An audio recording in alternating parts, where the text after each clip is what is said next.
Bueno, muchas gracias por el espacio, el evento, la invitación. Ya es bastante, cada año tratamos de hacer memoria sobre la noche de Iguala, sobre el llamado caso Iguala Ayotzinapa, sobre la desaparición de personas en México, en Guerrero y en Guanajuato, ¿no? En donde la problemática, el fenómeno, el problema nos ha alcanzado en los últimos años de una manera muy, muy grave, ¿no? Con problemáticas similares a las que viven las y los compañeros de Guerrero. Dar un contexto de la desaparición en pocos minutos es muy complicado, nomás voy a puntear, ¿no? Como algunos momentos en general en México, en Guerrero y un poquito sobre el caso Ayotzinapa, tratando de estar en los tiempos. Entonces es nada más algo para la discusión, más bien después que esperamos pues se puedan suscitar ahí debates, preguntas, ¿no? Simplemente decir, claro, que la desaparición de personas, ¿no? Esa privación de la libertad, ¿no? Por parte de fuerzas de la autoridad pública o particulares, ¿ya? Y luego con la negativa de reconocerlo, la ocultación, ¿no? El ocultamiento del paradero de la persona, pues es un crimen, una violación grave de derechos humanos que en México tiene entre 80, 60 años de historia, ¿no? Según los historiadores, pero que se ha vuelto una estrategia de Estado a partir de finales de los 60 y en especial en los 70, en una época que luego todavía estudiamos o conocemos como guerra sucia, dando a entender que había una guerra sucia de parte del Estado contra grupos armados, guerrilleros, y que en realidad conceptualizamos mejor como una época de contrainsurgencia, es decir, una época de combate autoritario desde un régimen a la disidencia social en general, no simplemente a algunos grupos armados, ¿no? En donde en Guerrero ha sido un caso emblemático, terrible, de esa contrainsurgencia, pero también de la rebeldía social, ¿no? En donde había esa tradición de lucha también revolucionaria, pero más bien casi que de autodefensa y de sobrevivencia de los grupos que fundaron Genaro Vázquez, Lucio Cabañas, entre otros, ¿no? Y bueno, en ese contexto, el Estado mexicano y en especial el ejército mexicano es donde también experimentó y consolidó la contrainsurgencia dentro de estas técnicas también aprendidas del extranjero, ¿no? Contrainsurgencia francesa en Argelia, estadounidense, pues de países colonialistas, ¿no?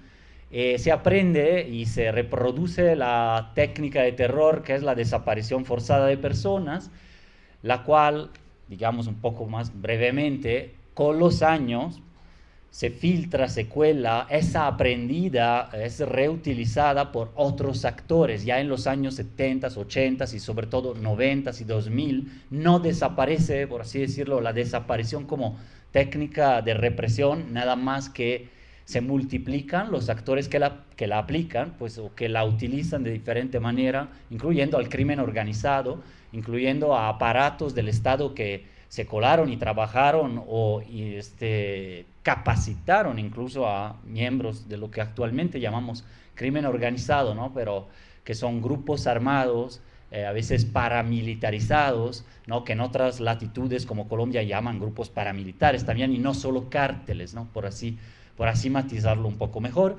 que a partir de, sobre todo, sin nunca interrumpir esa práctica de la desaparición, pero sobre todo a partir de 2006, 2007, 2008, con la militarización de la seguridad pública y otra falsa guerra, ¿no? Que no es ya la guerra sucia, sino la guerra al narcotráfico o a las drogas, del expresidente Felipe Calderón, pues se vuelve a crecer de una manera tremenda en ciertas geografías del país y luego de manera generalizada y sistemática, y uso esas palabras porque al hablar de violaciones graves a derechos humanos utilizamos esos términos que también son propios de Naciones Unidas, ¿no?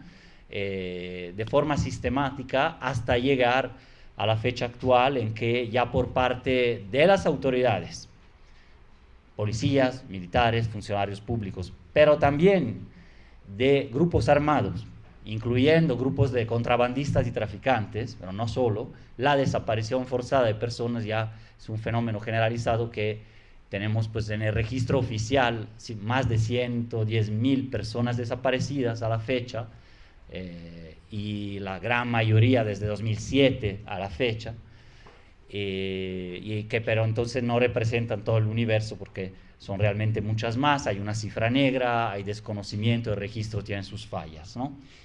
El contexto de Guerrero ha vivido esto, ha vivido violencia estructural, desigualdades, pobreza, ha vivido violencia migratoria, expulsión de personas, ha vivido violencia contra insurgentes.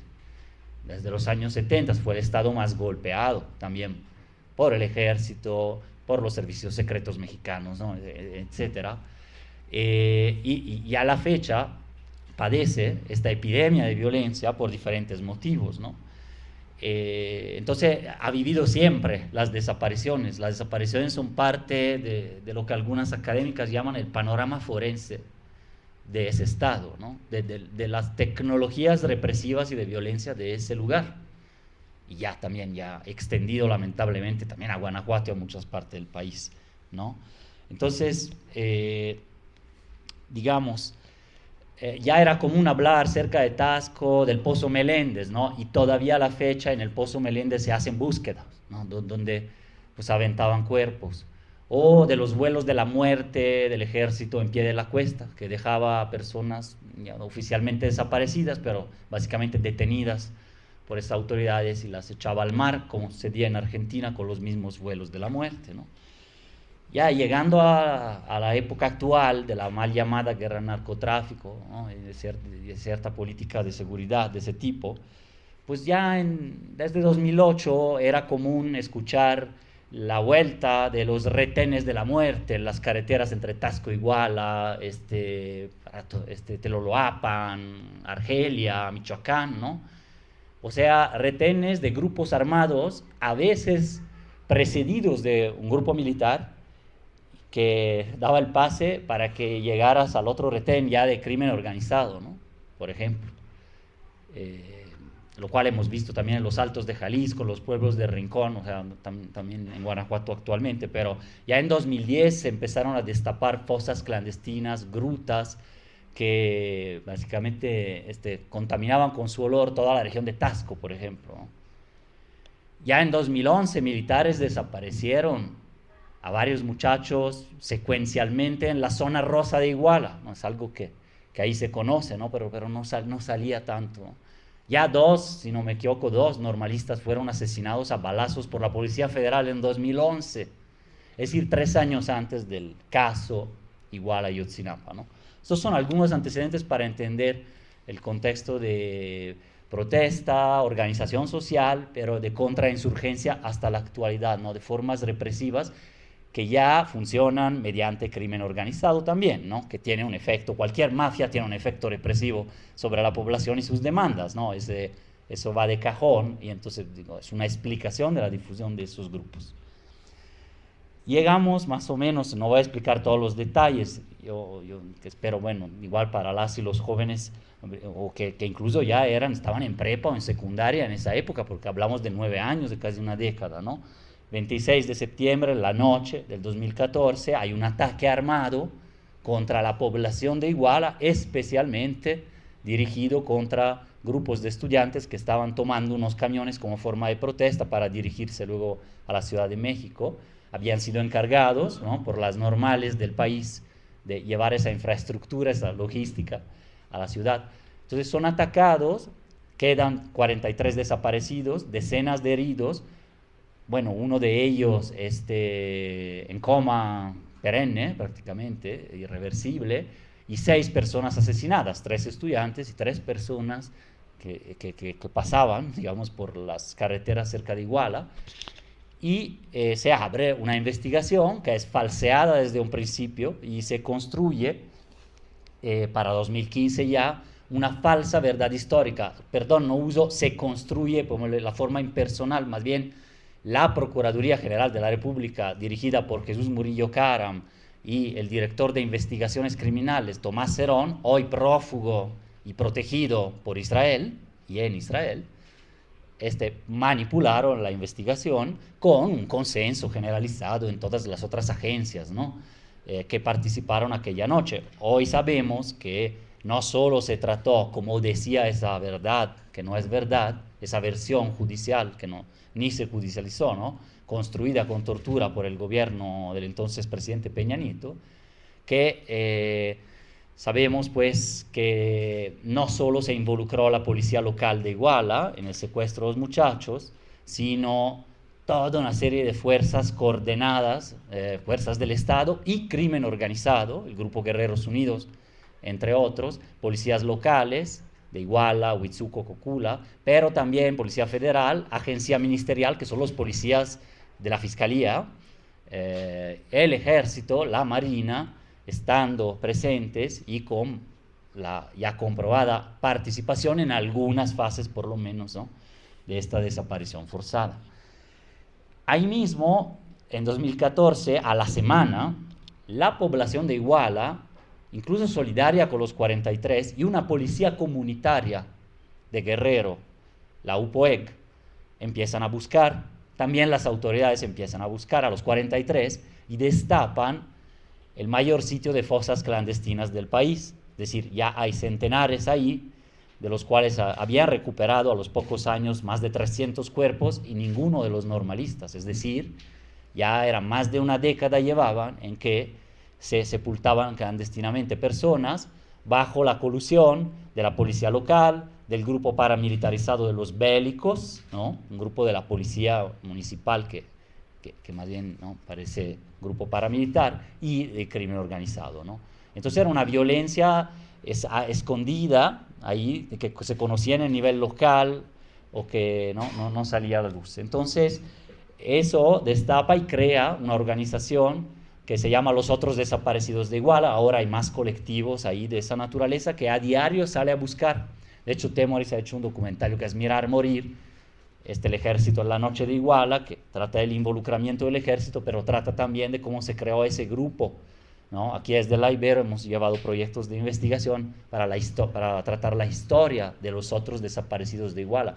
Y empieza ese movimiento de buscadoras y buscadores en campo, es decir, en terreno, en fosas clandestinas, que es desgarrador de por sí, ¿no?, pero que sí visibiliza, acompañado luego por el movimiento de los 43, de los papás, que se arma gracias a acciones globales. Las acciones globales que fueron famosas en los 90 contra la globalización neoliberal, también siguen como tradición de lucha y se rearticulan en todo el mundo para apoyar la lucha de verdad, justicia y dar con el paradero de los 43, ¿no?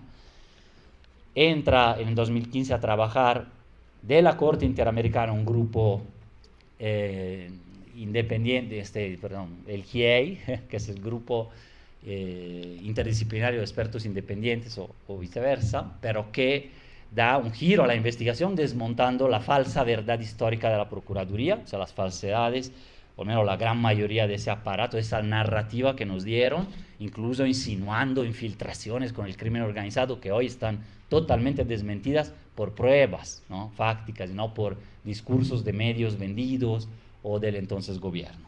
Entonces, bueno, muy brevemente para cerrar, llegando a la actualidad, hay otro giro que parecía o que dio ciertos avances en el caso entre 2019 y 2022 con el gobierno de Andrés Manuel López Obrador, que de inicio muestra voluntad política y crea, bueno, también por orden de jueces y del Poder Judicial por una sentencia del año anterior, pero crea una comisión de la verdad, que es un mecanismo extrajudicial, pero también una unidad especializada de la Fiscalía para investigar propiamente, que funcionó bien hasta las dimisiones del fiscal especial en 2022, por presiones de la misma Fiscalía, o sea, de otra parte de la Fiscalía. Recordamos que los aparatos de Estado no cambian tan fácilmente y adentro hay disputas, entonces se tuvo que ir el fiscal, boicotearon la investigación, otra parte de la Fiscalía relacionada con intereses para encubrir los culpables, muy probablemente.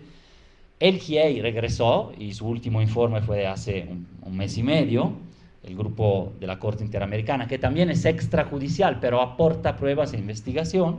Y finalmente también hubo colaboración y preside la comisión Alejandro Encinas, subsecretario de Derechos Humanos, ¿no? De la Secretaría de Gobernación. Ese andamiaje institucional y la voluntad política dieron esperanzas que, sin embargo, ya cierro, fueron parcialmente frustradas, y nos hablarán los compañeros a la fecha, porque si bien hay detenidos, se tuvo que rearmar el caso desde cero, se conoce mucho más de lo que sería un inicio de verdad con estas investigaciones, y sin embargo, Fiscalía General de la República, Centro Nacional de Inteligencia y sobre todo el Ejército, ahí estas instancias del Estado mexicano a su vez, es esquizofrénico, a veces el Estado no se combate a sí mismo, pero se toparon con esas resistencias y ellas mismas empezaron como que a tambalear y hasta mostrar ambigüedades que muestra tanto Encinas como el presidente en diferentes momentos de contacto con el caso, con las familias y con las instituciones. Entonces ahí lo dejo, me pasé los 10 que habíamos prometido, pero bueno, para llegar a la actualidad ya comentarán los compañeros. Gracias. Ok. Pues muchas gracias, Fabricio, porque nos permites tener una claridad sobre el contexto en el que se han desarrollado las desapariciones históricamente, primero como una estrategia del Estado justamente con los grupos de contrainsurgencia finalmente, y posteriormente van tomando un cariz diferente sin que esto quiera decir que el Estado no esté implicado en estas acciones. También nos dejas ver cómo llegamos hasta este momento con la desaparición de personas a manos de particulares en colusión con el Estado mismo, ¿no? Y cómo finalmente en el caso de Ayotzinapa, una verdad histórica que no se sustenta en lo más mínimo y que justamente ahorita también vamos a analizar. Bueno, ahora le voy a dar la palabra a Temoris Greco, lo quiero presentar y estamos muy agradecidos de que esté aquí. Temoris es periodista experimentado, analista político y documentalista. Ha trabajado en 94 países y territorios y ha realizado 3 viajes alrededor del mundo. Ha escrito y producido largometrajes documentales, entre ellos Mirar Morir, El Ejército, La Noche de Iguala, y Mirar Morir, Addendum, que fue un añadido en 2021 para actualizar los datos. Justamente sobre los estudiantes desaparecidos de Ayotzinapa. Temoris también ha publicado 7 libros en México y otras partes del mundo y también ha participado en proyectos de multimedia. Dirige un podcast sobre geopolítica, es columnista de Aristegui Noticias, colabora regularmente con Milenio Daily y la revista MX. Realiza análisis políticos para Astillero Informa, La Octava TV y Rompeviento Televisión. Te agradecemos muchísimo, de verdad, Temoris, que estés aquí y te doy la palabra. Muchas gracias. Muchas gracias, muchas gracias. Bueno, pues en primer lugar es por la invitación que han sido muy amables de extender. Gracias a Lulú, gracias a Fabricio y también a Otón y sobre todo a la Ibero León. Es muy importante esto porque la Ibero desde el principio, el sistema Ibero pues ha estado muy involucrada en tratar de apoyar tanto la búsqueda de justicia y verdad para los padres y las madres, sino también en particular incluso a estudiantes de Ayotzinapa, a los que ha becado y esto. Y es un gran trabajo. También en varias ocasiones hemos podido proyectar nuestros documentales invitados por la Ibero, sobre todo aquí en Santa Fe, y también hemos presentado libros. Entonces, esto es muy importante. Perdón que estoy aquí haciendo una corrección. Ya. Esta generación de estudiantes de Ayotzinapa, la que acaba de entrar, la que el día de mañana va a ir a marchar y en estos días se están haciendo varias actividades de protesta, pues los más jóvenes de esta nueva generación tienen 17, 18 años. O sea, ahora que se cumplen 9 años desde los crímenes, pues podemos pensar que esos eran niños de 8 años cuando ocurrió, cuando desaparecieron los compañeros por los que ahora están luchando. O sea, más de la mitad de sus vidas.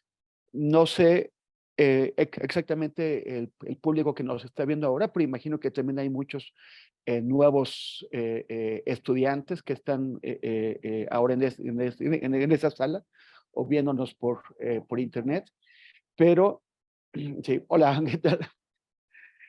Pero gracias. Pero, pero bueno, o sea, o sea, ¿cuánto es demasiado? En qué momento ya es inaceptable la demora de la justicia, sobre todo en un caso como este, ¿no? Es muy fuerte que ya tengamos media generación de mexicanas y de mexicanos que han crecido con desde estos crímenes y que todavía no avancemos hacia la justicia. Porque ese es el problema y eso es lo grave. O sea, sí se han dado algunos avances, pero son realmente muy inferiores a lo que hubiéramos esperado que se tuviera a esas alturas. El caso de Ayotzinapa, entre otras muchas cosas, porque hay muchas maneras de encuadrarlo, el caso de Ayotzinapa nos permite estudiar dos modelos opuestos, dos modelos contradictorios de respuesta del Estado mexicano ante un conjunto de crímenes especialmente graves. Dos modelos distintos de respuesta, que el segundo intenta responder a la perversidad del primero y a las falencias del primero, y sin embargo, estos dos modelos de respuesta no han podido conducirnos a resultados satisfactorios. Y es que, o sea, lo que estamos viendo es que los anticuerpos que generan los estados, los sistemas políticos, los regímenes basados en la necropolítica, como el nuestro, finalmente acaban imponiéndose. ¿Cuál es el primer modelo? Ese que me parece que lo tenemos bastante claro, un modelo de fabricación, de montaje, de engaño, de una manera masiva, un modelo en el que se invirtieron todos los recursos del sistema, todos los recursos del Estado mexicano, incluso la imagen internacional, nacional e internacional del propio Estado mexicano, fueron invertidos para mentir, para engañarnos, para convencernos de que había ocurrido algo distinto, que es lo que había pasado. ¿Y por qué hicieron esto? Porque el caso Iguala revela un conjunto de complicidades enormes que tiene que ver con el narcotráfico, pero no solamente con el narcotráfico, tiene que ver con la extorsión, tiene que ver con un imperio criminal que se estableció en la zona del norte de Guerrero y el sur de Morelos para aterrorizar a la población y someterla a los negocios ilegales que estaban emprendiendo quienes estaban en esto. Ellos quisieron, el fondo de la mentira histórica, y eso es algo que algunos, o sea, hay que recordar que una buena parte del periodismo mexicano se definió como parte de este modelo de engaño, una buena parte del periodismo mexicano que hicieron todo lo posible por legitimar intelectualmente y legitimar en términos narrativos el cuento que estaba fabricando el régimen de Peña Nieto. Y aquí tenemos a gente, por ejemplo, especialmente del grupo Nexos, Héctor Aguilar Camín y Héctor de Mauleón, pero también de otros periódicos, gente de los medios de comunicación industriales, desde la televisión, se inventaron un falso documental que llamaron La Noche de Iguala, que hubo quien se confundía entre ese documental y el nuestro, que es El Ejército en la Noche de Iguala, Mirar Morir, hecho por TV Azteca y con financiamiento privado muy grande, o sea, financiamientos con los que documentales independientes como los nuestros, pues no podían contar, dirigido por un señor que se llama Jorge Fernández Menéndez. Todos ellos contribuyeron a hacer esta mentira. Y, y el resultado es que lo que querían era ocultar las dimensiones, querían reducir las cosas a un problema local, municipal. Era un alcalde corrupto con una esposa polémica y unos policías corruptos y un grupo criminal corrupto. Bueno, el grupo era criminal, ¿no? Pero con esto estaban intentando ocultar las dimensiones, que es que eran un conjunto de, ellos solamente eran la base de esta pirámide de complicidades. Una pirámide que crecía y que crece porque ese imperio criminal no ha desaparecido, pero que involucra a distintas instituciones de seguridad, tanto a nivel estatal como federal. Y esto llega, pues, evidentemente, hasta el ejército mexicano. En la fabricación de la mentira histórica hubo una coordinación, o sea, hubo más crímenes, no se queda en la noche de Iguala. Hubo más crímenes que fueron cometidos por esta complicidad, esta connivencia, esta colaboración, coordinación de distintos niveles de autoridad para fabricar, en donde hubo una serie de destrucción de evidencias, de fabricación de evidencias, un uso sistemático y generalizado de la tortura, que finalmente no fueron capaces de construir una versión alternativa de la verdad que fuera, digamos, convincente, no engañaron a nadie, pero sí confundieron e hicieron todo lo posible durante 4 años que ellos tuvieron el caso para sostener esta mentira.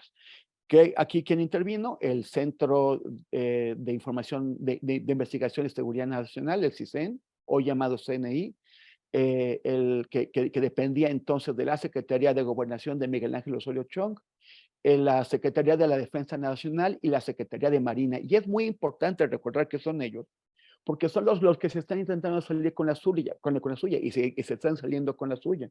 ¿Cómo puedes tú obtener esta coordinación y este despliegue de recursos tan grandes si los jefes de quienes entonces encabezaban esas instituciones no les dieron la orden de hacerlo? Y aquí me refiero evidentemente al presidente Enrique Peña Nieto y a su asesor jurídico, que era Humberto Castillejos, que fue el operador de esta coordinación.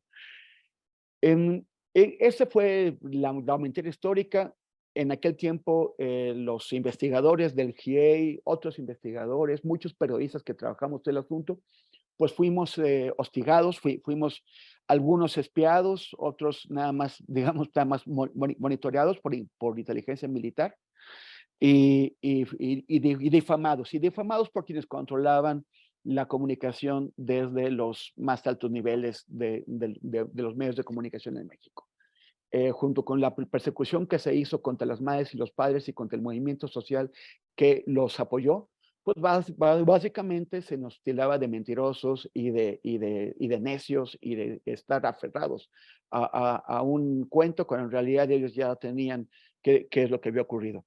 Eso se les cayó, no lo podían, ni con el control de los medios industriales de comunicación pudieron imponer su mentira histórica. Y también pasa el tiempo y hay un cambio de poder y por lo tanto un cambio en el modelo de respuesta.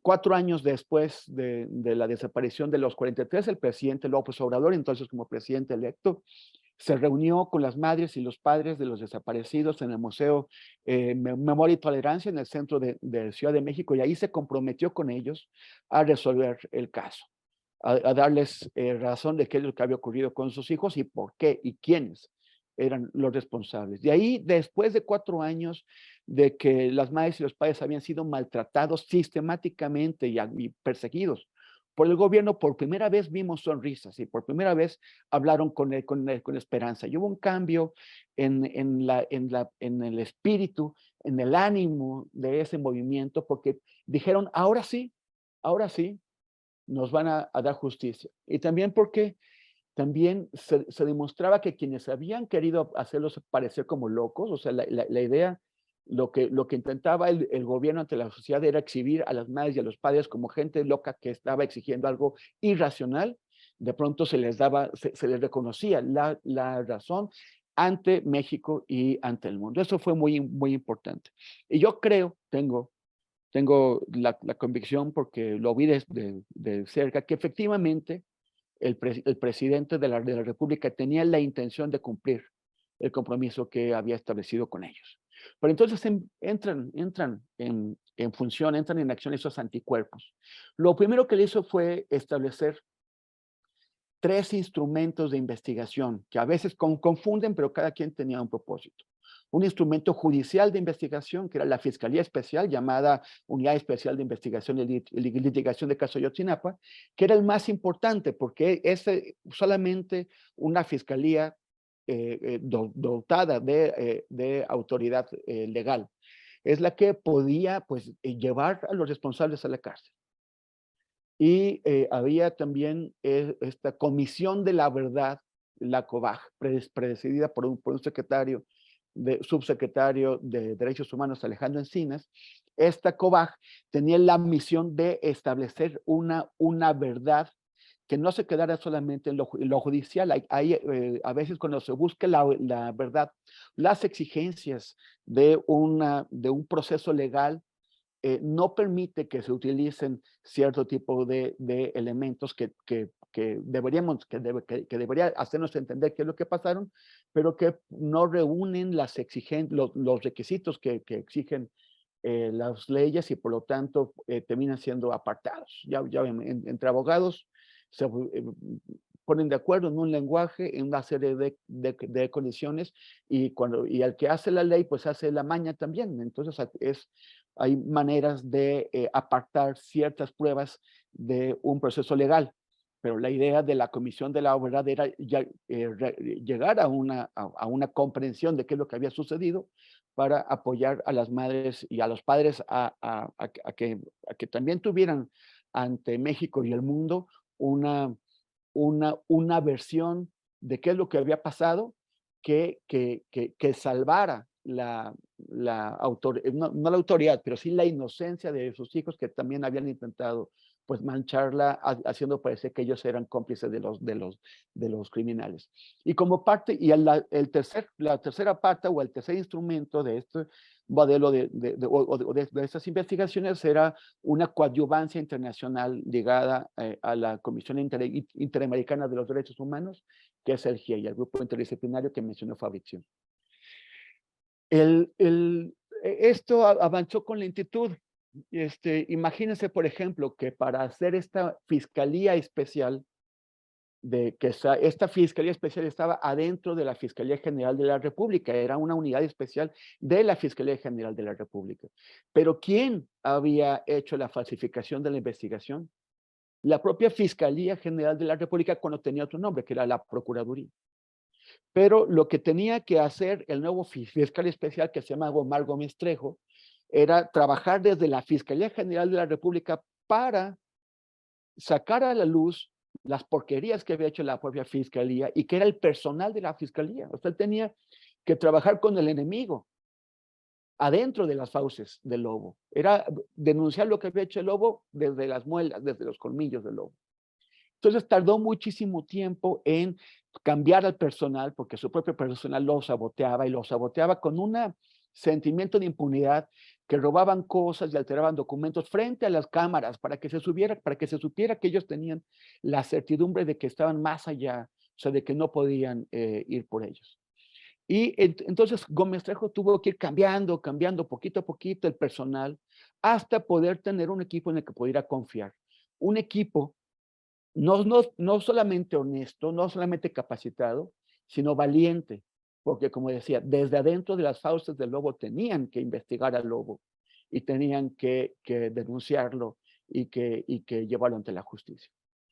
Y trabajaron hasta que más de un año, entre agosto y septiembre, la investigación del caso Ayotzinapa fue descarrilada hace un año. Fue descarrilada cuando, hace un momento comentaba Fabricio que Tomás Herón de Lucio estaba en Israel, protegido por el Estado de Israel. Lo que en realidad es, él tiene la protección de estos grandes, muy importantes empresas israelíes que venden a muchos estados, al Estado mexicano y a otros, una serie de sistemas de seguridad, entre ellos Pegasus, que es este sistema de espionaje digital. Y Cerón les dio grandes contratos. Y bueno, pues ahora ellos no solamente lo protegen, sino que le consiguen le hacen campañas de relaciones públicas, consiguiendo que periódicos tan influyentes como Yediot Ahronot, que es el de mayor venta en Israel, le hagan entrevistas en donde él aparece como víctima y que además quiere mucho a los israelíes y todo eso. El sistema judicial israelí, en todo lo que no tiene que ver con los palestinos, hasta aquí cambia, pero en lo que tiene que ver con, con la gente que no es palestina, es un sistema judicial muy eficaz, muy independiente y muy orgulloso de su independencia. Han llevado a la cárcel a presidentes del Estado de Israel y, por ejemplo, actualmente el primer ministro Netanyahu tiene 3 procesos de investigación con la fiscalía encima. Y la verdad es que el Estado de Israel no puede cambiar una decisión de la fiscalía. O sea, pueden intentar influir, pero no me parece que sea eso lo que está pasando. ¿Qué es lo que tenía que hacerse? Que lograr que la fiscalía apoyara a la fiscalía mexicana para obtener la extradición de Tomás Herón de Lucio. Pero los fiscales mexicanos tenían que estar yendo a Israel para explicarles el sistema judicial mexicano, porque no solamente son distintas tradiciones judiciales, son distintas tradiciones culturales. Entonces ellos tenían que estar yendo a Israel a tener largas reuniones con los fiscales de allá para explicarles por qué aquí eran delitos algunas cosas que allá no lo son y por qué tenían que traer a Cerón de Lucio, y además eran esos fiscales israelíes los que iban a tener que convencer al juez, porque ya no iban a ser los fiscales mexicanos los que eran ante el juez. Entonces era un proceso muy lento y muy laborioso. Y en una de esas visitas a Israel, pues estaban distraídos allá, bueno, no distraídos, estaban ocupados allá, cuando el fiscal general Alejandro Gertz Manero se apodera de la Fiscalía Especial y acelera la judicialización de Jesús Murillo Caram, que la Fiscalía Especial todavía pensaba que necesitaban un poquito más de elementos para consolidar su caso. Aceleran la judicialización, lo meten a la cárcel antes del tiempo y además hacen también la labor contraria. La Fiscalía Especial había concedido que los jueces, había conseguido que los jueces mexicanos eh, eh, o concedieran órdenes de aprehensión y de pronto, de la nada, porque además ni siquiera hay una justificación legal de por qué se pide esto, la Fiscalía General pide que se cancelen 21 de esas órdenes de aprehensión, de las cuales 16 correspondían a militares.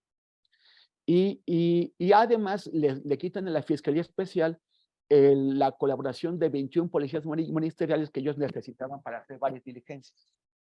Entonces regresan los fiscales de Israel y se encuentran que les habían volteado todo.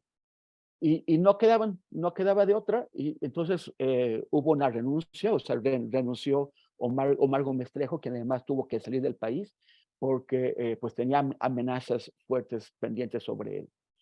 Y el trabajo de esta Fiscalía Especial quedó descarrilado, porque en lugar de Gómez Trejo, nombran a otro señor Gómez, este es Gómez Piedra, que no tiene nada que ver con él, pero era una persona de confianza del entonces secretario de Gobernación, Adán Augusto López, y era una persona no solamente ajena del caso de Ayotzinapa, sino que siendo abogado, su experiencia no estaba en lo que tenía que hacer esa fiscalía, que es investigación y litigación. El caso de Ayotzinapa es enorme, es alucinante. La cantidad de documentos que están producidos ahí, y de evidencias y de videos, es increíblemente grande. Entonces, de pronto tienes a un fiscal nuevo que no sabe nada y que además ya se dio cuenta de que la Fiscalía Especial tiene límites, porque hay un momento a donde ya no le dejaban avanzar. Entonces él pues retoma los trabajos, pero además esto se hizo sin consensar su nombramiento con las madres y los padres. Y las madres y los padres dijeron, no sabemos quién es ese señor, por favor, presidente, consense con nosotros el nombramiento de un nuevo fiscal. Y no les hicieron caso, no se consensó nada, se quedó Gómez Piedra, ya lleva un año ahí. Un año en donde no se ha avanzado. Hubo la reactivación de algunas de las órdenes de aprehensión que habían cancelado, pero después de 10 meses ya el daño estaba hecho, no se ha ido más allá. Obviamente no se ha investigado a nadie por encima de Jesús Murillo Caram y de Tomás Herón de Lucio, pero además la extradición de Tomás Herón de Lucio por más que el presidente mande cartas y le mande cartas al primer ministro de Israel, y haga eso no sirve. Tú a quien tienes que explicarle por qué es a la fiscalía israelí. Da igual lo que un jefe de Estado le diga a otro. Lo que importaba era seguir este trabajo constante con la fiscalía israelí que se suspendió. Se suspendió porque los que sabían qué era lo que estaba pasando tuvieron que irse. Y porque el nuevo ya no sabía de que él tenía que ponerse a nadar en ese caso y aprender. Y yo creo que ya es muy difícil, es muy improbable que se consiga la extradición de Tomás Herón de Lucio, porque ese trabajo de convencimiento fue abandonado. Es uno de los daños que se produjo a partir del descarrilamiento de la investigación. Pero otro daño fue que el GIEI ya no confió, ya vieron que nuevamente, o sea, ya estaban bastante molestos porque el Ejército, la Marina y el Centro Nacional de Investigación de Información no les estaban dando los documentos que ellos sabían que existían. Se negaban a dárselos, por más que Andrés Manuel ordenaba que se los dieran, no se los dieron, no se los daban. Pero además de pronto vieron cómo es que una fiscalía especial, que tal vez no con la velocidad que se hubiera querido, pero sí estaba trabajando y estaba trabajando bien, de pronto destruyen su trabajo de un plumazo. Destruyeron el trabajo de la fiscalía especial, que era tan importante. Entonces el GIEI se divide. Dos de los miembros del GIEI pierden la confianza en el gobierno y dicen tenemos que irnos. Y otros dos dicen todavía podemos hacer un último esfuerzo. Es cierto que ya no confiamos en el gobierno, pero todavía podemos hacer esto. Todavía esto es lo último que podemos hacer.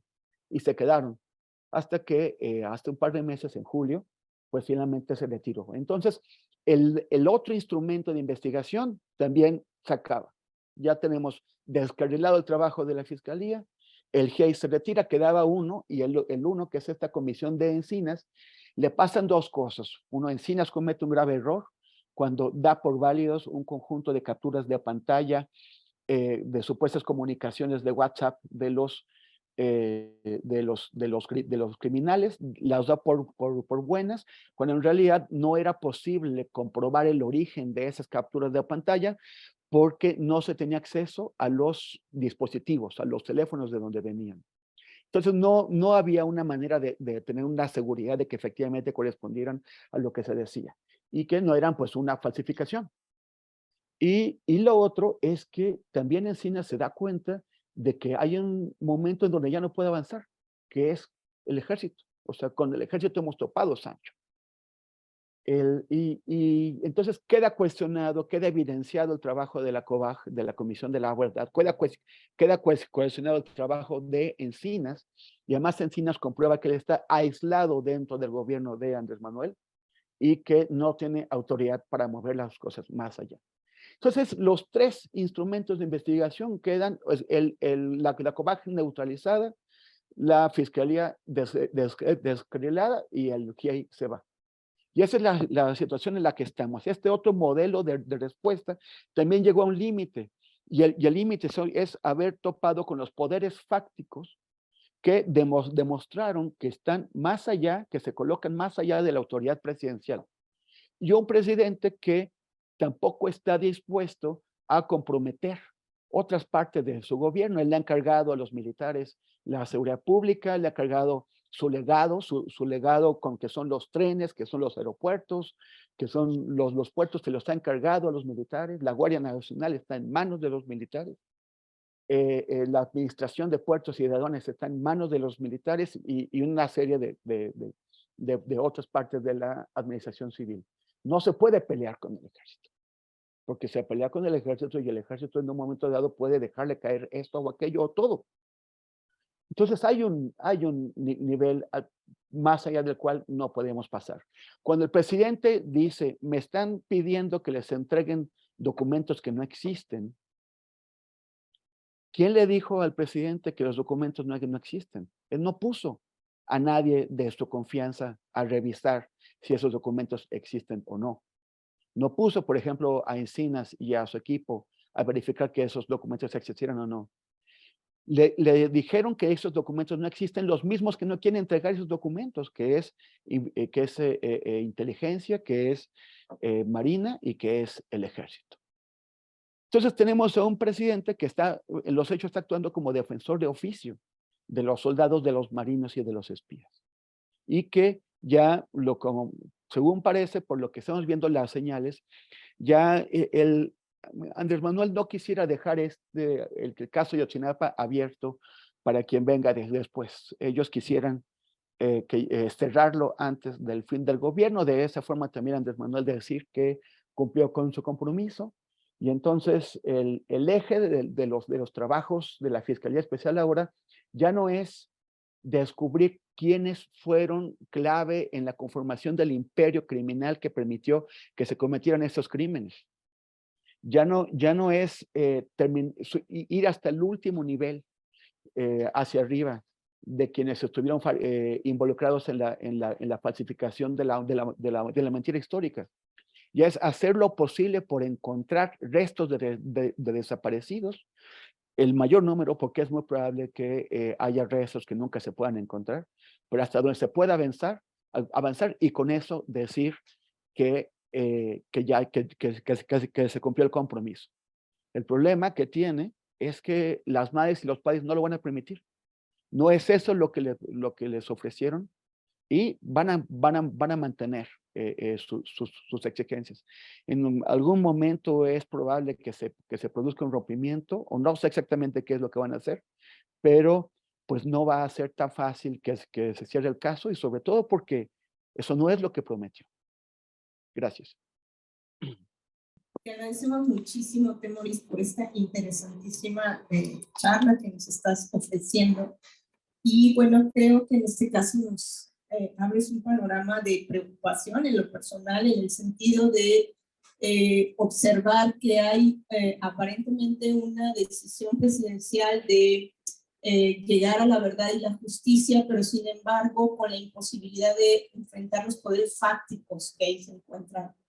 Y bueno, esto es preocupante, ¿no? Si el caso de Ayotzinapa es emblemático y nos enfrentamos a esto, pues en el resto de los miles y miles de desaparecidos que podemos esperar.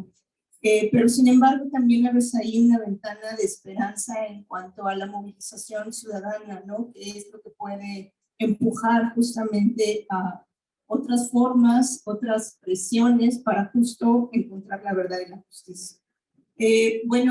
Algo que no comenté es que al final vamos a tener una ronda de preguntas y respuestas, porque creo que aquí hay muchas preguntas que nos queremos hacer y en un momento más vamos a tener esa posibilidad. Ahora finalmente voy a pasar a presentar a nuestro tercer panelista, que es el doctor Otón Partido Lara. Él es doctor en estudios latinoamericanos por la UNAM, estudió la licenciatura en Relaciones Internacionales en la UTLA Puebla y la maestría en Sociología Política en el Instituto de Investigaciones doctor José María Luis Mora. En la administración pública laboró en distintas dependencias del gobierno capitalino, fue subdirector de Participación Ciudadana en el Centro Nacional de Prevención del Delito. También fue docente en la Facultad de Ciencias Políticas y Sociales de la Universidad Iberoamericana Puebla, publicó en libros colectivos, revistas especializadas, portales electrónicos de noticias y colaboró con organizaciones de la sociedad civil. Ha sido conferencista en México y otros países. Actualmente es coordinador de la maestría en Política y Gestión Pública en la Universidad Iberoamericana León, donde también es editor de la revista Epiqueya del Departamento de Ciencias Sociales y Humanidades. Otón, muchísimas gracias por estar aquí. Te doy la palabra. Muchas gracias, Lulú, Fabricio, Temoris. Bueno, difícilmente puedo exagerar la importancia de que Temoris Greco esté acá con nosotros. Me parece que es un ejemplo de un periodismo honesto, consecuente, excepcional. Yo siempre recomiendo que vean este documental de Mirar Morir, que está en YouTube y que incluso Temoris lo comenta, porque él mantuvo toda esta trayectoria de investigación como una línea recta, cuando tal vez no se acuerden, o algunos de nuestros alumnos eran muy chiquitos, pero hubo una luz impresionante en mediático para justificar esta mentira histórica, como bien lo dijo Temoris, donde participaron personas como de Mauleón o como Carlos Marín, que probablemente deberían tener un poco de vergüenza de hablar ahora, después de legitimar pues lo que es una violación grave de los derechos humanos, ¿no? Así que creo que hay que aquilatar este esfuerzo de Temoris por estar acá, también dando sus últimas impresiones.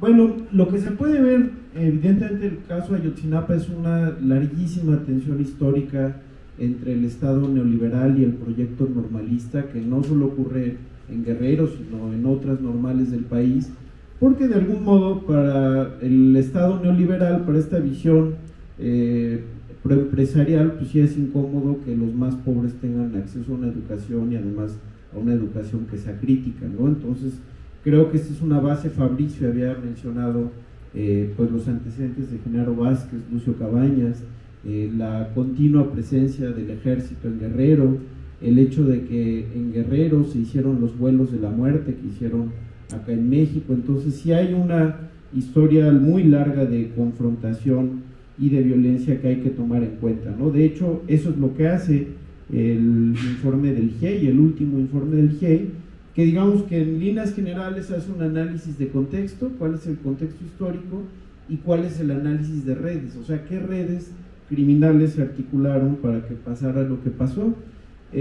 Creo que el mínimo exigible que deberíamos tener respecto al caso Ayotzinapa, acá debemos aprender mucho de las experiencias de políticas de memoria y derechos humanos de otros países latinoamericanos que están mucho más avanzadas que México, porque evidentemente en México nos hemos quedado atrás en este rubro, pero yo recuerdo mucho la experiencia de Chile en las políticas de memoria y derechos humanos, que dice que en realidad el objetivo del Estado debe ser determinar el destino de todas y cada una de las personas desaparecidas. Entonces, ese debería ser el mínimo exigible para el caso Ayotzinapa, saber del destino de todos y cada uno de los chicos de los 43 que estuvieron ahí, ¿no? Un tema importante que menciona el último informe del GIEI es que los estudiantes no estuvieran juntos en ningún momento, sino más bien se sucedieron 7 ataques en puntos diversos.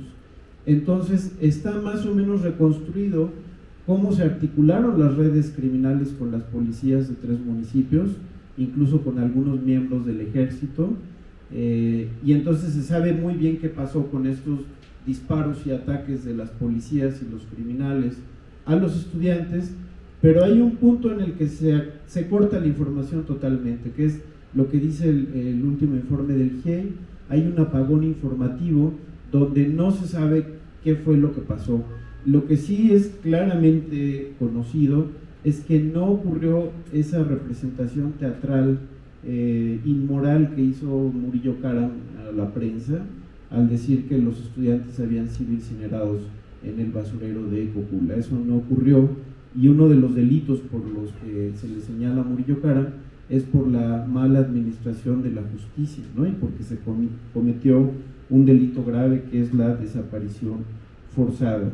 De hecho, aquí dice, cito textual lo que dice una parte del informe del GIEI: hubo una interactuación múltiple de actores institucionales al servicio de la criminalidad. Entonces, es impresionante cómo los Guerreros Unidos, que es el grupo criminal predominante en aquel tiempo, pues se articulaba con las policías de los 3 municipios circundantes, y ellos prácticamente actuaban al servicio de la criminalidad organizada. Yo siempre digo que Ayotzinapa es una representación del desastre nacional, porque lo que pasa en Ayotzinapa puede pasar en cualquier otro lugar, y en este sentido la crisis de Ayotzinapa pues tiene tanta profundidad como lo tuvo el 2 de octubre de 1968, ¿no? Así como el 2 de octubre cimbró al sistema político, Ayotzinapa está cimbrando al sistema jurídico. Entonces no es una cosa que se pueda desdeñar. De hecho, creo que una de las cuestiones más importantes que deberíamos tener presentes es la magnitud del quiebre institucional y la necesidad de que todo funcionario público tenga una integridad a prueba de fuego, ¿no? Porque este tipo de tragedias puede pasar en muchos territorios. Bueno,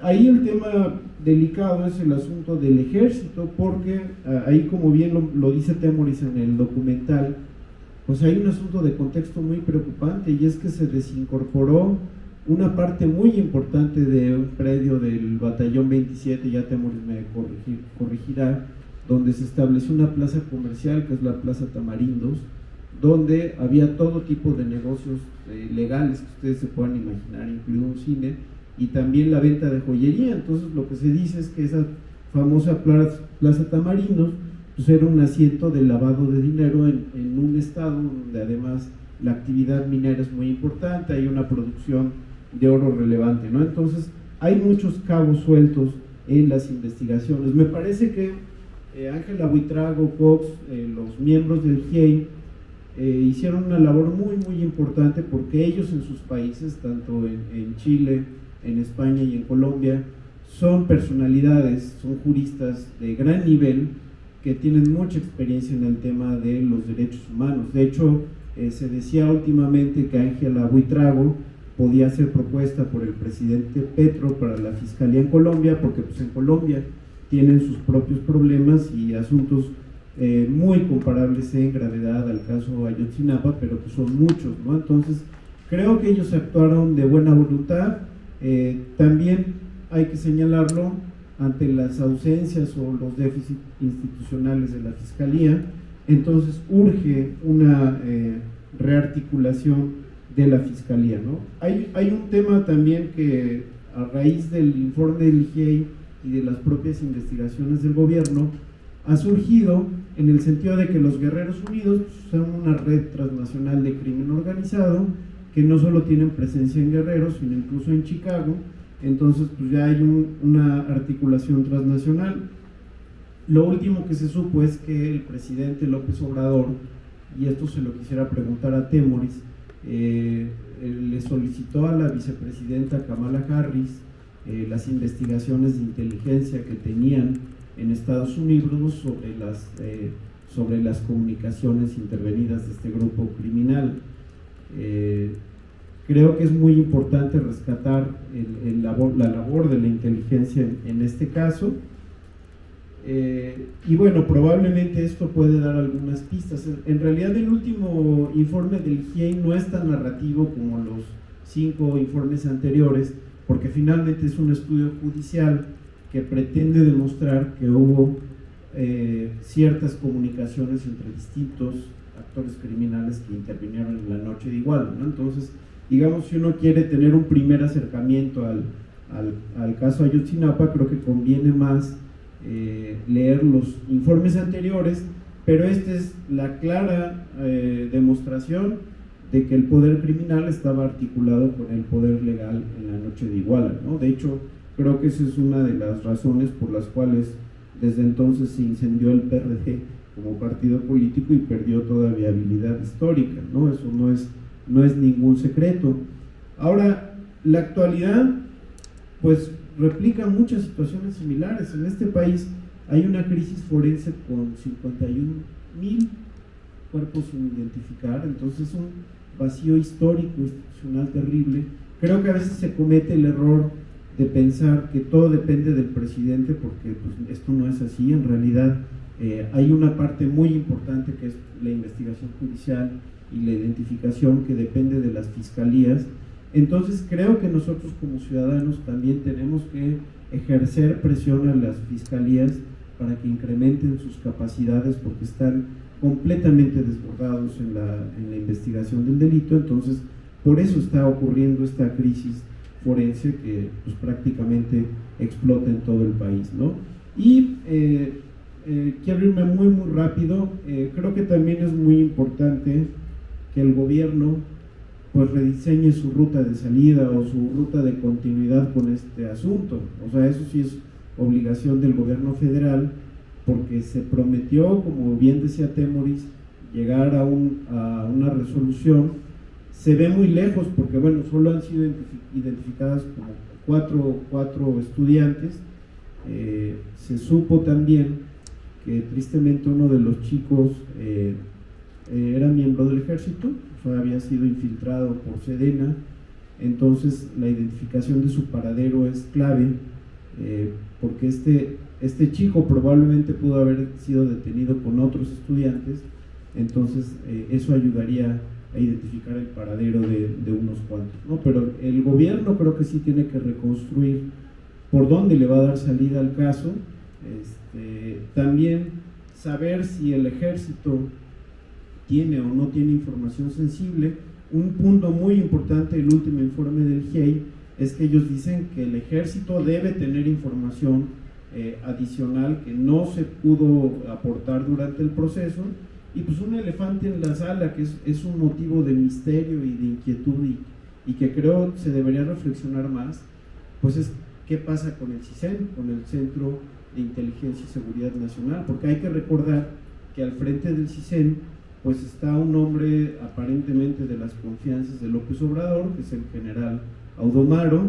Entonces habría que ver también cuál es la interacción, por ejemplo, entre esta nueva estructura de inteligencia y el ejército, y desde luego, como ocurre en todas las democracias del mundo, los papeles de la inteligencia se deben transparentar, ¿no? Porque es muy probable que también en el CISEN haya información. Lo cierto es que, y ya con esto casi acabo, cuando llega López Obrador al gobierno, pues el caso estaba esencialmente pervertido, envenenado, contaminado por la destrucción de evidencias, porque mataron a unos 29 personas que tenían información clave sobre este asunto. Entonces ha sido muy difícil para el gobierno articular una investigación judicial con semejantes trabas, ¿no? Un bloqueo mediático por una parte, personas que tenían información importante que fueron asesinadas, expedientes o documentos que fueron bloqueados o eliminados, o incluso algunos, entiendo, fueron declarados como reservados, el bloqueo también a la cooperación jurídica internacional que daban personalidades como los miembros del GIEI, porque hay que recordar que el equipo argentino de antropología forense, desde el primer momento que intervino en el caso Ayotzinapa, dijo: los estudiantes no murieron en el basurero de Cocula, ¿no? Y lo hicieron no como una opinión, sino como una evidencia científica, pues porque son expertos por la crisis que se vivió en las violaciones graves a derechos humanos en Argentina, ¿no? Entonces, creo, yo alguna vez tuve la oportunidad en el Colmex de escuchar a un estudiante, un joven estudiante de Ayotzinapa, y también a padres de los normalistas, y creo que es muy importante que nosotros debemos ganar en sensibilidad hacia entender sus lógicas, sus trayectorias de vida, por qué están en donde están y qué era lo que demandaban y qué era lo que querían, porque además muchos de estos chicos pues realmente eran novatos, por así decirlo, eran chiquitos que acababan de entrar. Entonces una de las labores que tenían era conseguir autobuses para las manifestaciones del 2 de octubre. Entonces creo que es un llamado a la empatía, pero creo que también un llamado a que toda función pública se tiene que hacer al máximo con pulcritud y honestidad, porque si no, esto puede ocurrir al infinito. Gracias por su atención.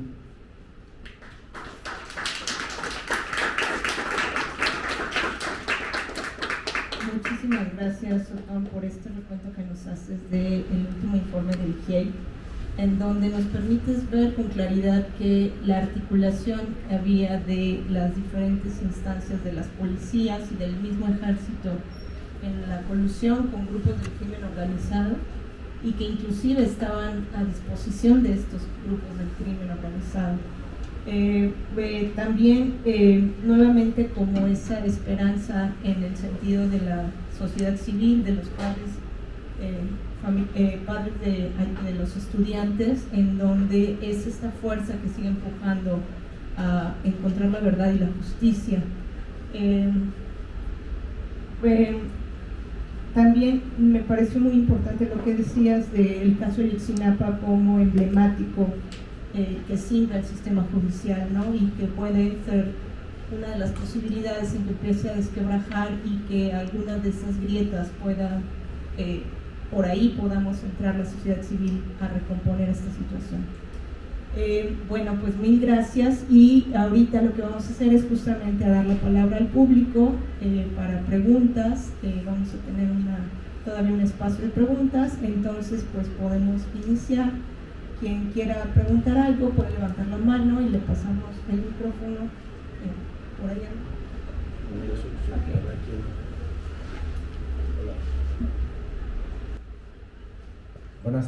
Buenas tardes. Pues muchas gracias por su charla. Creo que estuvo muy bien dotada de argumentos, de información y desde luego de sus valiosos puntos de vista. Yo tengo una pregunta. Perdón, si te pudieras presentar nada más. Sí, claro. Yo soy Beto Cerrillo, soy profesor de producción audiovisual aquí en la Ibero y desde luego que me interesan mucho estos temas de los estudiantes y bueno, cómo ha sido apreciado en los medios. Entonces, digo, si no está del todo mal, me gustaría hacerle una pregunta a cada quien. A Fabricio me gustaría preguntarle, aquí en lo local o en provincia, ¿qué podemos hacer profesores o incluso los alumnos para poder impulsar acciones de nuestro gobierno, ejercer nuestra democracia, de no nada más ser demócratas cuando son las elecciones, sino de forma activa, qué otras participaciones podemos ejecutar nosotros? A Otón me gustaría preguntarle, después de toda la amplia explicación que nos dio y de cómo el presidente no actúa solo, ¿por qué, si se quisiera él aventurar a decirnos por qué el presidente todavía confiaría en alguien como el actual fiscal Gertz Manero, que parece que es ahí donde se atoran muchos de los casos, y parece ser algo recurrente, pero por qué entonces seguiría él tan posicionado? Y se especula que a lo mejor tiene algún problema de salud, porque ya casi no aparece, pero pues antes, ¿por qué no se le ha movido? Sé que su cargo es de 9 años, si no mal recuerdo, pero pues la ineficacia ya debería de haberlo sacado, considero yo. Y por último a Temoris, a quien escucho todos los martes con Julio Astillero. Y bueno, yo estaba muy entusiasmado por su charla y su presencia aquí. A ver si Temoris quisiera aventurarse y especular, ¿qué será aquello que el presidente ve en riesgo? ¿O por qué estará tan maniatado a veces con el ejército? O sea, ¿y por qué? Mucho se ha hablado de un presunto pacto de impunidad, pero pues se cuida mucho de lo que pueda decir él acerca de la administración de Enrique Peña Nieto. Entonces, se especula de cuáles podrían ser sus motivos y pues me gustaría escuchar cuál sería la versión de Temoris. Gracias. Gracias Beto por las preguntas. Trato de ser breve, algo referido a la realidad de aquí, en donde hemos vivido un proceso parecido al resto del país en tema de escalada tremenda de la violencia, que ya se veía venir, pero fue de alguna manera escondida por otros discursos políticos, básicamente, relacionados con otros temas, ¿no? La negación incluso, y que ante esa escalada de violencias, después de algunos años quizás, o momentos de desasosiego social también, a partir de finales del 2019, al menos en temas de víctimas o sobrevivientes de la violencia, que también es otro término para referirse, testigos, ¿no?, de esta situación, o las víctimas también, y sobre todo las de desaparición, han creado pues 20 de los 22 colectivos que a la fecha existen, con más de 1000 personas aglutinadas o asociadas, en su mayoría mujeres, con diferentes enfoques de repertorio de lucha, de acciones que hacen, de disruptividad mayor o menor. Algunas se han vinculado al tema de la militarización, otras al feminismo, algunas que a las causas de los estudiantes de la UG, otras teniendo como base la búsqueda y la investigación para sus seres queridos, pero ya no solo para sus seres queridos, sino para todos y todas, transformándose en defensoras de derechos humanos, a la vez que han despertado las autoridades que aquí han sido reactivas. Entonces te diría, respuesta, la organización social, la visibilización de la problemática politizada, ya no despolitizada como algo que sucede, algo que es familiar, nada más de que el novio y la novia, o que se fue por otro motivo, o que en algo andaba, sino politizar las causas, ¿no? En un sentido positivo del término politizar, o sea, en la arena pública, que se discutan, etcétera, sí ha sido un logro de estos grupos de familias en alianza con organizaciones sociales, la academia, etc., ¿no? Entonces, creo que eso ha movido a las autoridades a acelerar y a hacer de manera participativa la ley de búsqueda, la ley de víctimas estatal, que no estaban. En 2020 no existía nada. A crear la comisión de búsqueda, a que esta fuera obligada, que participaran tanto acompañantes como familiares, con ciertos criterios en las búsquedas, a la protección policíaca que ahora se niega pero se sigue luchando por ella, a las brigadas independientes de búsqueda, etcétera, etcétera. Fue muy reactiva, la verdad, bastante demorada, ¿no? La institucionalidad aquí en crearse, pero esa organización impulsó. Entonces, bueno, una respuesta que daría es esa: la organización, la discusión colectiva, el poder apoyar en diferentes niveles, involucrarse, sobre todo las y los estudiantes, ¿no? Que podrían ver en eso realmente como que una razón, ¿no? para su futuro mejor y de todos, ¿no? En general. Bueno, sobre la pregunta de Gertz, creo que es un ejemplo de una reforma que no dio buen resultado, que propuso parte de la sociedad civil, porque se dijo: vamos a promover la autonomía de la fiscalía con un cambio legal de grandes dimensiones, y resulta que ni son independientes ni son autónomos, y por el contrario pues hizo un nudo terrible porque duran 9 años, ¿no? Entonces yo me imagino la imagen de un presidente como un equilibrista en el sistema político.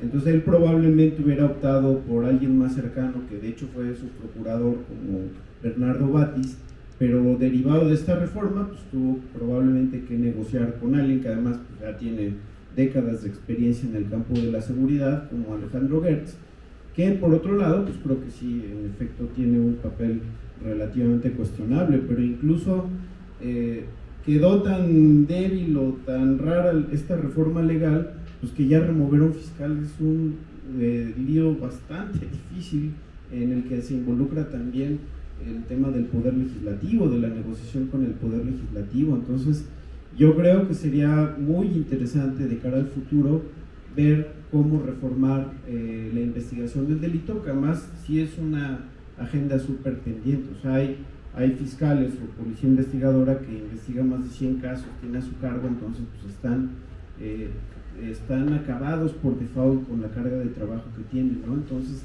sí se debe pensar, y no creo que necesariamente el problema sea la falta de recursos, porque la fiscalía sí los tiene. De hecho, hasta, por ejemplo, INACIPE pues es una institución donde hacen eventos de primer nivel, donde invitan a los mejores juristas del mundo, o sea, hasta de Italia, pero eso a veces no se refleja en la práctica política, en cambiar institucionalmente a la fiscalía, ¿no? Gracias. Te damos la palabra, Temoris. Gracias. Gracias, Beto, por tus preguntas, y también un poquito de lo que preguntó Tony hace un ratito sobre Kamala Harris, la vicepresidenta de Estados Unidos. Lo que se desprende de estos, bueno, primero un paréntesis de algo que acaba de pasar y que es muy preocupante. Un juez acaba de rechazar que en el juicio contra Emilio Lozoya se emplee información entregada por la Fiscalía de Brasil sobre el caso Odebrecht. Lo que dice el juez es que la ley establece una serie de requisitos para que tú puedas emplear una prueba, y que en ese caso tenía que haber habido una orden de un juez exigiendo la prueba, y no existía porque esas son informaciones obtenidas por la Fiscalía de Brasil y la de Suiza, y que como no fueron solicitadas por un juez mexicano, entonces no están paradas, y las descalificó. Y entonces, ¿cuál es base? O sea, ¿qué clase de arma de impunidad están creando estos jueces? Porque de la misma forma en que tumbas lo de Lozoya, cualquier cooperación internacional ya eso está amparado por tratados firmados por México, y lo que dice el juez es que esos tratados que firmó México no están reflejados en la ley mexicana, que nos pueden tumbar todo, incluidas todas estas comunicaciones interceptadas por Estados Unidos, por la DEA, que son pruebas ante unas cortes en Chicago, y que se enviaron a México. O sea, si los abogados que obviamente se fijaron en esto, ya en todos lados van a empezar a tratar de emplear esta resolución para tumbar cualquier proceso que en donde juegue un papel importante evidencia que fue entregada por fiscalías o por gobiernos extranjeros. Y nos vamos a meter en un lío. O sea, son nuevamente los anticuerpos del sistema, ¿no? Es la impunidad. Pero bueno, ¿qué es lo que se desprende, independientemente de su valor legal o de si son aceptadas o rechazadas en un juicio? ¿Qué es lo que nos revelan todas esas conversaciones?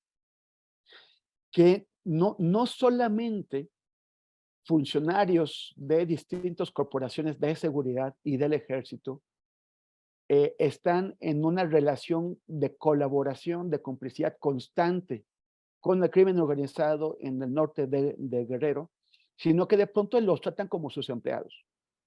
O sea, les dan un trato no de alguien que está a su nivel con el que hay que negociar y hay que pactar, sino son empleados. Y eso lo está leyendo el presidente. Él dice, tenemos esta información, tenemos eso que nos dieron y que conseguimos y lo vamos a publicar todo. Ya se empezó a publicar, ya se empezó a filtrar, pero bueno. El caso es que el presidente sabe muy bien, o sea, si no lo sabía antes de que llegara al poder, lo sabe ahora, el nivel de acuerdos, de colaboración que hay entre el crimen organizado y todos estos. Y también lo sabe, por ejemplo, Omar García Harfuch, el que ahora parece que va bastante adelantado en su intención de gobernar la capital. Omar, él fue desde diciembre de 2012 hasta septiembre de 2014, justo antes de los hechos de Iguala, el coordinador en Guerrero de la Policía Federal, una policía que el presidente ha dicho muchas veces que está totalmente hasta acá, llena de corrupción. Y él dice ahora su gran coartada, o es lo que él dice, es que él no estuvo ahí en la noche de Iguala. Luego hubo 2 reuniones, el 7 y el 8 de octubre, para preparar la mentira histórica. El primero dijo, no estuvo en esas reuniones, ¿y quién creen? Que salió en minutas, entonces siempre sí estaba en esas reuniones, y el señor, ¿se acuerda? Y dice, bueno, sí, pero es que yo ya no representaba a la Policía Federal, ahora representaba a la Gendarmería y no dije nada. ¿Y cómo piensa él, una persona que se supone que está dedicada al servicio de la ciudadanía, que es suficiente con decir, yo no estuve ahí, yo no dije nada? Cuando él era el que sabía exactamente todo, o sea, si no era cómplice, por lo menos ya dándole el privilegio de la duda, él tenía que haber sabido en qué andaban sus subalternos. El comandante Dorantes, por ejemplo, que era el comandante de la federal en la ciudad de Iguala, era su subordinado directo, estaba hasta acá metido con el crimen organizado. ¿Y qué hizo? O sea, ¿por qué no nos cuenta Omar García Harfuch qué hizo para ayudar en ese momento, en lugar de armar la mentira histórica, a explicar, a entender y a revelar todos los nexos que había entre la corporación que él mandaba con el crimen organizado? O sea, es increíble que crea que tenemos que quedarnos satisfechos con una respuesta infantil, como decir, es que yo no dije nada, yo no supe ahí. Señor, ¿qué hizo? No nos diga qué no hizo, díganos qué hizo. ¿Qué hizo para tratar de limpiar esa corporación? ¿Qué hizo para exponer a los cómplices de Abarca? ¿Qué supo usted de la relación entre el ejército y Guerreros Unidos? El caso es que el presidente lo sabe, y sin embargo, él ha escogido creerle al ejército. Esto no es novedad. Desde que llegó Miguel Alemán en 1946 está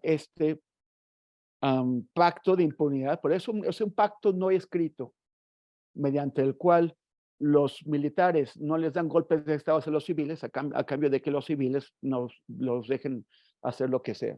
Y el dejarlos hacer lo que sea es al extremo de que en cualquier otro país, en cualquier otra democracia, en cualquier otra república, con el mismo modelo que tiene el nuestro.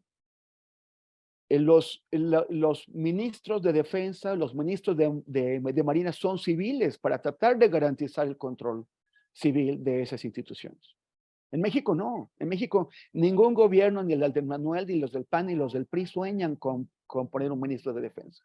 Como dice también Lorenzo Meyen en nuestro documental Mirar Morir.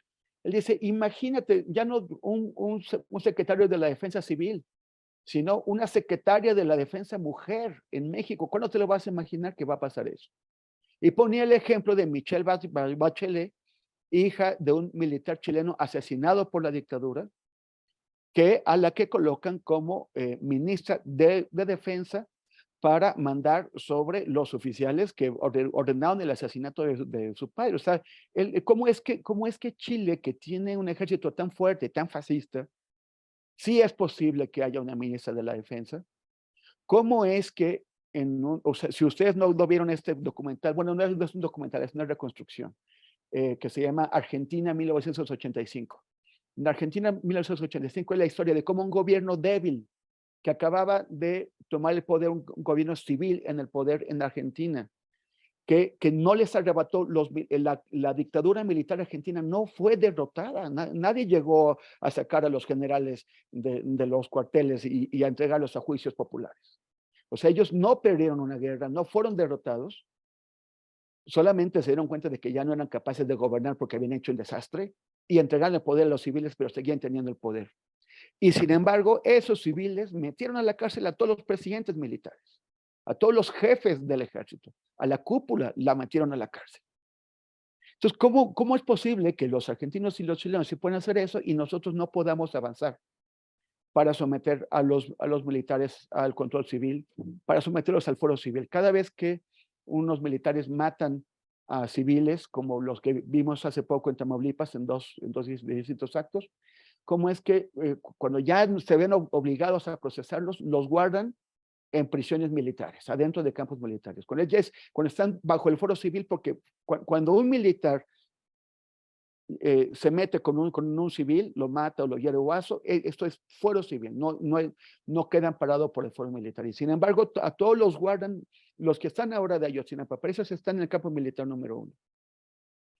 Entonces, eso es ya, o sea, son 70 años, más 77 años, de que los militares están más allá del control y de la supervisión civil. Y no solamente ellos. Otra de las cosas que estamos viendo con el caso de Ayotzinapa, que ya se sabía, pero nunca había quedado tan claro como ahora, es que además del ejército y de la marina, tenemos otra entidad adentro del Estado, pero que opera con autonomía, más allá del control de los jueces civiles, que es el Centro Nacional de Inteligencia. Hay en particular un señor que se llama Ignacio Mendoza Gandaria. Este señor entró como todos los mandos del CISEN con García Luna. Es el mismo CISEN. O sea, son los mismos señores. El general Audomaro llegó, él no pertenece a esa comunidad, no llegó a cambiar gente. Lo que dijo es, bueno, si le cambiamos el nombre, cambio yo como la cara, pero es como la fiscalía. O sea, es la misma estructura, los mismos mandos, los mismos señores que han controlado los secretos del Estado y los secretos de los políticos y los secretos de los empresarios desde fines de los años 80. Entonces, Ignacio Mendoza Gandaria es la primera ocasión que un agente de la inteligencia mexicana lo llevan ante un juez acusado por las torturas del caso Ayotzinapa, entre otros. Pero luego ya dejó de presentarse, simplemente ya no fue, y el juez tiene una orden de captura en su contra, una orden de captura que no se ha ejecutado, que no hay el valiente que se quiera meter con ellos, y además, según denunció el GIEI varias veces, Ignacio Mendoza Gandaria sigue despachando en el CNI como director de operaciones. O sea, tiene un enorme control adentro del CNI, más allá del que puede tener el general Audomaro Martínez. Entonces tenemos otra entidad que está más allá, y que, por lo que se ve, no será este gobierno el que la ponga en orden. Doy la palabra para hacer un cierre. Empezamos, Fabricio. Sí, más que un cierre es la cuestión un poco imaginativa de pensar entonces qué sigue, ¿no? En la mañana hubo un foro que se llamó así, el Instituto de Investigaciones Jurídicas de la UNAM, que sigue, para la verdad, la justicia dentro de este marco difícil, pero en que no podemos perder de vista que pudo haber ciertos logros, no tanto solo en este caso, sino en general, sociales, de la sociedad mexicana cuando ha podido sensibilizar, unirse y avanzar. Entonces, bueno, más que la desesperanza, quería dejar un mensaje de ese tipo. A veces me imagino qué más podría ser, a lo mejor con mayor respaldo social en este tema, etcétera, el poder presidencial para entrar ahí. O sea, tendría que meter a gente directamente en los archivos y que accedieran, y a lo mejor a la fuerza en contra de los militares físicamente en los lugares. Es decir, porque ¿qué más haces? Ahora se supone que justo en este horario está reuniéndose por segunda vez, ahora sí con medicinas y otros funcionarios, los papás, ¿no? Y que les van a entregar más o más, no se sabe. Depende del entendido de la información que falta, qué más o qué cosas les van a entregar. Pero todo se basa, digamos así, que en la buena voluntad de Sedena y ahí dentro del propio ejército para entregar. O sea, al parecer dicen, eso es todo, pero no lo es. Ya, porque también está circulando esa confusión, ¿no? Que parece que el GIEI o los papás o el Centro de Derechos Humanos Tlachinoya y otros están como que medio forzando, inventando que hay más información, ¿no? Pero sí está muy comprobado, o sea, hay documentos a medias, hay documentos que se refieren a otro documento que no está y que podría ayudar mucho, entre varias cosas, ¿no? En esclarecer más de la verdad, y hasta con el paradero de un grupo de 17 de los 43 estudiantes, entre los cuales también estaba el militar, etcétera. Entonces, pues ahí me pregunto, igual, para Temoris, conoce más del tema, o sea, ¿qué más se podría hacer todavía en este gobierno para poder acceder a eso? Digo, igual ahorita salimos con la sorpresa, tengo mis dudas, pero de que sí se entregó todo o no, pero aparte de eso, entonces, ¿qué más? Yo creo que seguir con este tema en la sociedad, en la academia, y hacerlo más grande, porque es un parteaguas, como decían en la mañana en ese mismo foro, palanca para el cambio, independientemente incluso, diría, del propio resultado inmediato, o que en este sexenio quieran dar un resultado a medias, se avanzó hasta aquí, no está tan mal, ¿no? Pero no se sabe nada del contexto de todo este imperio criminal, no se desmantelan a las redes, no cambia la fiscalía, no se abre el ejército, entonces eso no es una resolución del caso. Cualquier caso, que además no es local, como ya vimos, sino que es un caso nacional, regional, muy complejo, debe servir por lo menos que se resuelva, a ver qué es eso de resolver, pero que se resuelva o no, que se dé con el paradero o no, como candado, como apertura, como puerta, pues, para el cambio, ¿no? Y para mayor sensibilización. Es decir, son hitos en la construcción democrática, que México va caminando con sus tropiezos, pero por ese camino, ¿no? Que no digo que se logre, pero la democracia también real, efectiva, radical, desde abajo, es una utopía también, pero ahí va, ¿no? Entonces yo creo que esos puede ser avances, ¿no?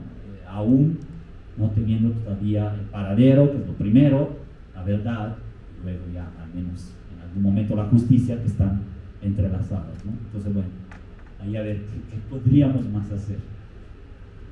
A ver, te paso la palabra, Temoris, también para que hagas un cierre y para que contestes a lo que plantea. ¿Qué sigue, Temoris? ¿Qué sigue? Yo creo que es una pregunta que también muchos y muchos nos hacemos. ¿Qué sigue, Temoris?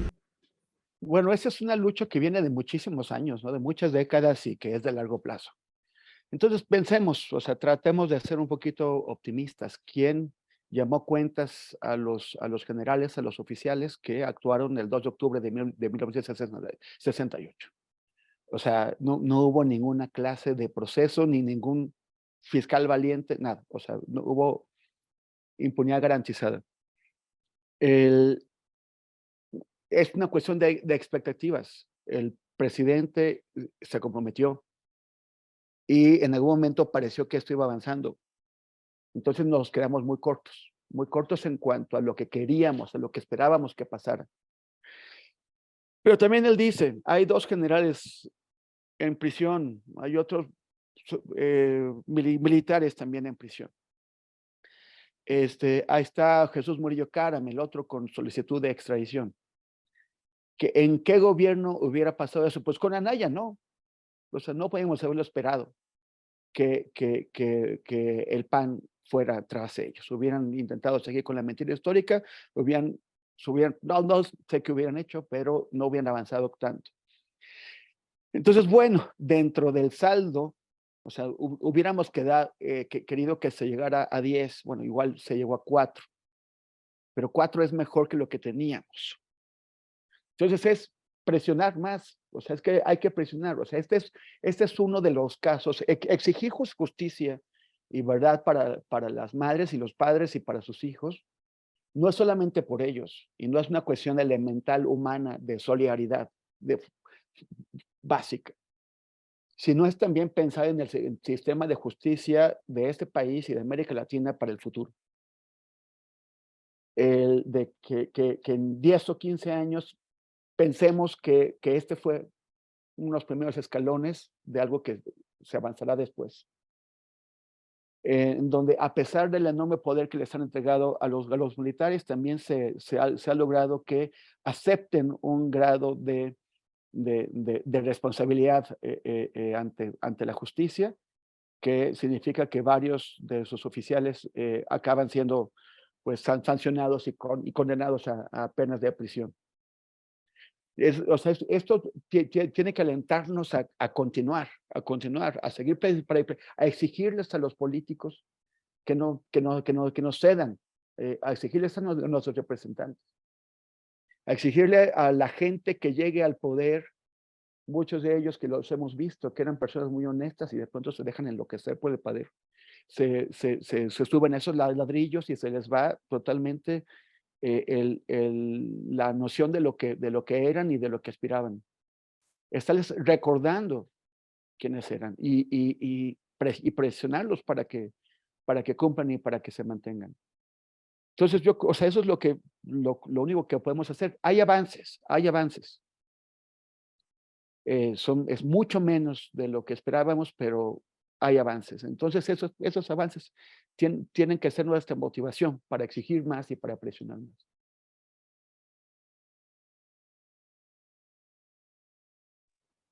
Muy rápido. Uy. Muy rápido con una pregunta.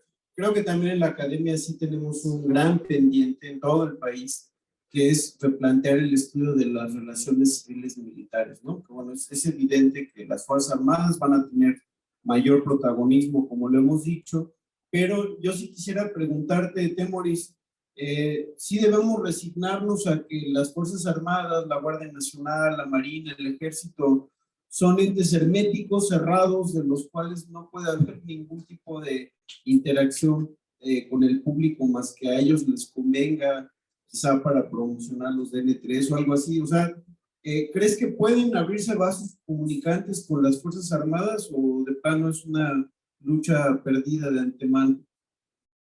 Fíjate que uno de los mecanismos de autoprotección de los militares es la opacidad total, ¿no? Es muy difícil saber qué es lo que pasa adentro de la fuerza. Y ese mecanismo de autoprotección también los perjudica, porque no sabemos qué es lo que está pasando, qué grupos de poder hay, cuál es el balance de poder adentro del ejército, adentro de la marina, exactamente qué tanto poder, por ejemplo, tiene Salvador Cienfuegos, qué actitud frente a él tiene Crescencio Sandoval. O sea, hay como muchos interrogantes que no nos permiten discernir en quiénes podemos confiar y en quiénes no, adentro de la Fuerza Armada. Pues siempre hay el ejército mexicano, que pues sí se origina en la revolución, es muy distinto de otros ejércitos, o sea, como los de Sudamérica. En las élites sudamericanas, hay que tener un hijo en la iglesia y otro hijo en el ejército. Y las oficialidades se constituyen reclutando a los hijos de las élites. Las oficialidades son parte de la élite y responden a la élite. No es el caso de México. Aquí las élites creen que no, que qué vergüenza tener un hijo en el ejército. No los mandan para allá. Hay esta mística popular del ejército debe hacernos pensar que hay sectores del ejército que sí quieren estar al nivel de aquello que se promete. Sectores en los que podríamos confiar. Yo imaginaba que López Obrador, al escoger al general Sandoval como su secretario de la Defensa, y digo, escogí a Sandoval porque de una lista de 32 o 33 oficiales era el último de esa lista, y el número 1 y 2, bueno, uno de ellos era el general Alejandro Saavedra Hernández, que es el general de la Noche de Iguala, era el general que era el comandante de la 35 Zona Militar, y Cienfuegos lo colocó con otro, con el general Roble, entre los que Cienfuegos quería que Andrés Manuel escogiera como secretario. O sea, estuvimos a punto de tener como secretario de la Defensa al general de la Noche de Iguala, y Andrés Manuel se fue hasta atrás.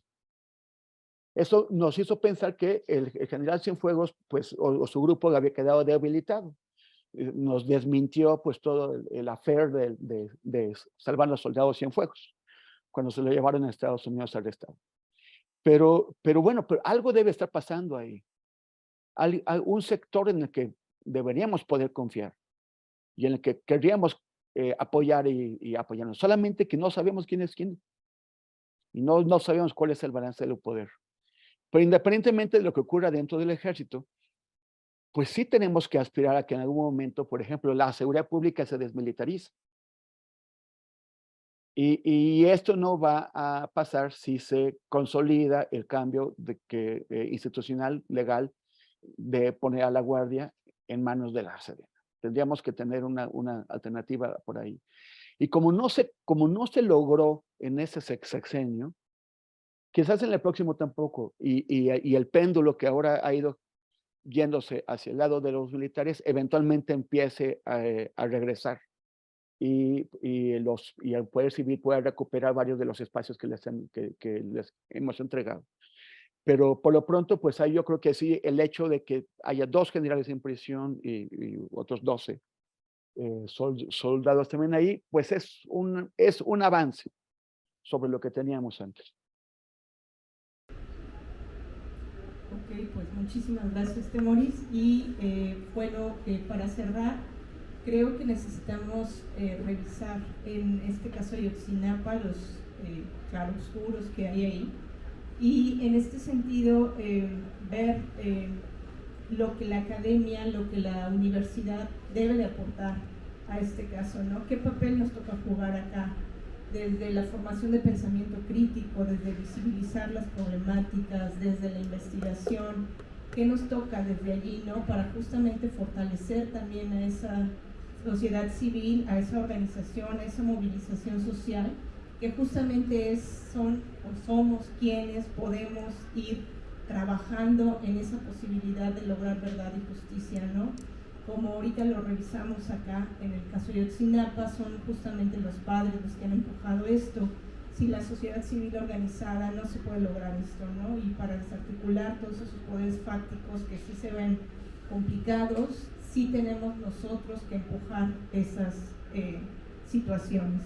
Entonces, bueno, finalmente solo quiero agradecer de verdad su presencia, la presencia de acá de nuestros panelistas, a nombre del Programa Universitario de Derechos Humanos, del Cuerpo Académico en Desigualdad Social, de la Biblioteca de la Ibero León.